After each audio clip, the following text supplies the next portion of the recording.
If you look at the screen, तो मैंने एक नंबर सेलेक्ट कर रखा है और राइट क्लिक करके अपनी एक्सटेंशन पे आया हूँ, ठीक है।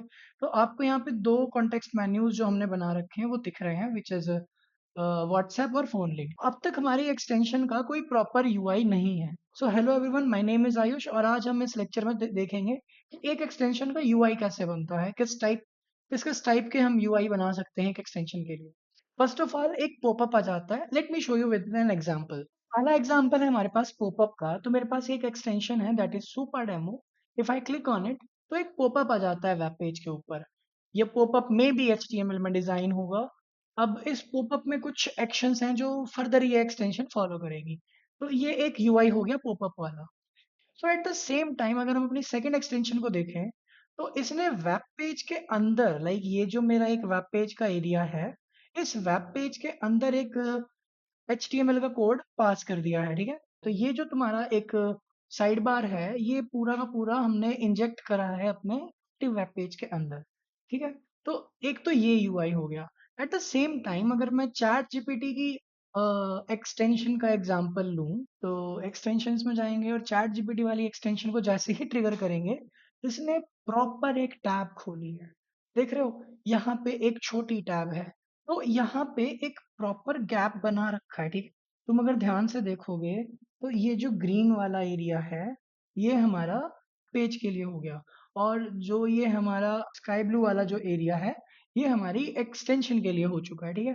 तो तुमने ध्यान से देखा कि हमारे पास मेनली तीन टाइप के एक्सटेंशंस के यूआई हैं। पहला पॉपअप, सेकंड वन हमने करंट वेब पेज के अंदर कुछ एलिमेंट्स या साइड बार के टाइप में हमने कुछ इंजेक्ट कर दिया। नेक्स्ट वन की एक सेपरेट टैब है जिसे हम साइड बार कहते हैं। ब्राउजर में इसे हम साइड बार कहते हैं, ठीक है। तो हमने एक वो वेब पेज से इंडिपेंडेंट है, उसका वेब पेज से कुछ लेना देना नहीं है। नो डाउट डेटा वगैरह जो है हम स्कैन करके यहाँ पे यूआई में दिखा सकते हैं, बट टैब अगर स्विच करोगे एक्सटेंशन इनएक्टिव या एक्टिव नहीं होगी, ठीक है। तो ये होता है साइड बार का फीचर। तो अब जो यूआई है वो हम सेलेक्ट करते हैं अपने यूज केस के अकॉर्डिंग, ठीक है। अगर मुझे कुछ मेन एक्शंस करने हैं, मुझे नहीं चाहिए अपनी HTML के ब्राउज़र में कोई इंटरैक्शन, तो मैं उस टाइम पे यूज़ करूँगा अपना पॉपअप वाला।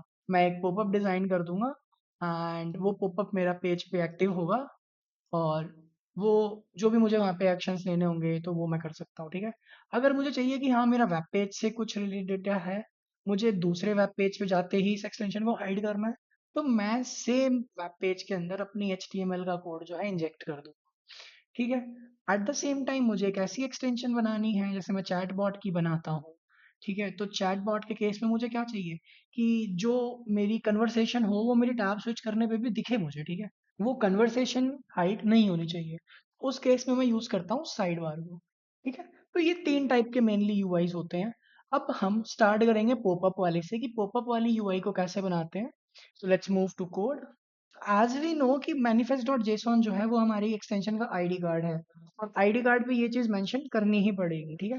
तो हमें इसका एक एक्शन यहाँ पे लिखवाना है और वो एक्शन क्या होगा कि आप एक पॉपअप खोल दो। That should be your default popup, ठीक है।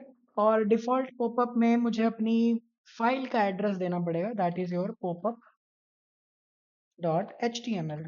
तो अब जैसे ही कोई यूजर इस एक्सटेंशन को ट्रिगर करेगा तो हमारे पास एक पॉपअप आएगा that is from popup dot H T M L, ठीक है। तो popup dot H T M L में चलेंगे। तो मैं अभी जस्ट यहाँ पे बेसिकली लिख देता हूँ H1 हेडिंग में हेलो वर्ल्ड, ठीक है। तो अभी के लिए इतना बहुत है, चलते हैं अपनी एक्सटेंशन को रिफ्रेश करते हैं। बट रिफ्रेश करने से पहले मैं वर्जन चेंज करना चाहूंगा। Version should be 1.0. आ जाओ अपने क्रोम ब्राउजर में और जैसे ही मैं इस अपनी एक्सटेंशन को रीलोड करूंगा मेरा वर्जन यहाँ पे 1.0.2 हो जाएगा, ठीक है। सो अब चलते हैं अपनी एक्सटेंशन को यहाँ से ट्रिगर करते हैं, ठीक है। यहाँ से ट्रिगर करते ही मेरे पास एक पॉपअप आ गया जिसके ऊपर मेरी H1 हेडिंग जो थी वो प्रिंट हो चुकी है, that is your hello world. But अभी तक हमने अपना बैकग्राउंड डॉट जेएस वाला कोड नहीं हटाया है। तो अगर मैं यहाँ पे राइट क्लिक करूँ, माई एक्सटेंशंस में जाऊँ, कॉन्टेक्स्ट मेन्यूज जो हैं वो अभी भी विजिबल होंगे, ठीक है। तो अभी तक हमने इसका कॉन्सेप्ट नहीं हटाया है, तो ये भी चल रहा है और ये भी चल रहा है, ठीक है। तो ऐसे ऐड करते हैं हम अपना पॉपअप, ठीक है। अब नेक्स्ट टास्क है हमारा कि इस pop-up डॉट html के कोड को इस साइड बार में इंजेक्ट करना। Let me clear one thing, this time we can't use pop-up dot html directly, ठीक है। ऐसा नहीं होगा कि हमने जस्ट हम manifest डॉट जेसॉन में कुछ डिफाइन करेंगे और वो पॉपअप डॉट एचटीएमएल को एक साइड बार या एक कंपोनेंट की तरह इंजेक्ट कर देगा तुम्हारे वेब पेज में, ठीक है। तो हमें इस बार क्या करना पड़ेगा, स्क्रिप्टिंग की हेल्प लेनी पड़ेगी, ठीक है। तो जैसे मैंने मेंशन करा कि मुझे स्क्रिप्टिंग की हेल्प लेनी पड़ेगी, तो मुझे यहाँ परमिशंस में भी मेंशन करना पड़ेगा कि मुझे स्क्रिप्टिंग जो है यूज करनी है, ठीक है। As I mentioned scripting here. अब एक्शंस में हमारे पास क्या होगा, पहले हमारा एक्शन था डिफॉल्ट पॉपअप, अब की बार हमारे पास होगा default title, that is your open side bar. हम सर्विस वर्कर इसमें यूज करेंगे, ठीक है। बैकग्राउंड डॉट जेएस जो है वो एंटायरली यूज होगा यहाँ पे। पॉपअप डॉट एचटीएमएल को मैं यहाँ पे यूज नहीं करने वाला, तो मैं अभी के लिए इस फाइल को चाहूँ तो डिलीट भी कर सकता हूँ, ठीक है। Let's move to background dot JS. Background dot JS में मुझे ये बिल्कुल जो भी हमारा एग्जिस्टिंग कोड है ये हमें नहीं चाहिए, ठीक है। तो कंट्रोल ए एंड दस। तो अब मैं यहाँ पे डिफाइन करूंगा Chrome dot action dot on click, और उसके अंदर मैं टारगेट फाइल दे दूंगा टैब डॉट आई डी, और हमारे पास फाइल होगी content डॉट जेएस। तो अब चलते हैं अपनी content डॉट जेएस में, आते हैं कांस्टेंट से, that is your side bar document dot create div, side bar dot position छोड़ो, मुझे ये सब नहीं चाहिए। तो साइड बार डॉट आईडी मुझे चाहिए यहाँ पे एक्सटेंशन की आईडी, सॉरी साइड बार की आईडी हो जाएगी साइड बार। पुश करने से पहले मैं इसके अंदर लिखना चाहूंगा side bar dot inner H T M L, और अब हम इन्हें अपने डॉक्यूमेंट के अंदर पुश कर देंगे, दैट्स इट। बस इतना सा चेंज, और ये हमारे वेब पेज के साइड बार में इंजेक्ट हो चुका है। तो let's move to our extension, page करेंगे refresh. Okay, manifest dot JSON में चल के वर्जन करना है 3, करूंगा रिफ्रेश, वर्जन चेंज हो गया, पेज करूंगा रिफ्रेश, तो आप यहाँ पे देख रहे हो हेलो वर्ल्ड अपने आप आ रहा है बिना किसी ट्रिगर के, ठीक है। तो ये होता है एक कंडीशन के कारण कि जैसे ही एक्सटेंशन रिफ्रेश हुई उसने उसे ट्रिगर कर दिया। स्टार्टिंग में इसे ही समझाने की बात कर रहा था। तो चलो हमें समझ में आ चुका है, तो हम यहाँ पे एक इफ कंडीशन लगाएंगे, और यहाँ पे एक क्लोज का भी लॉजिक मैं लिखना चाहूंगा। मैं यहाँ पे एक बटन बना देता हूँ, दैट इज जिसकी आईडी होगी क्लोज साइड बार।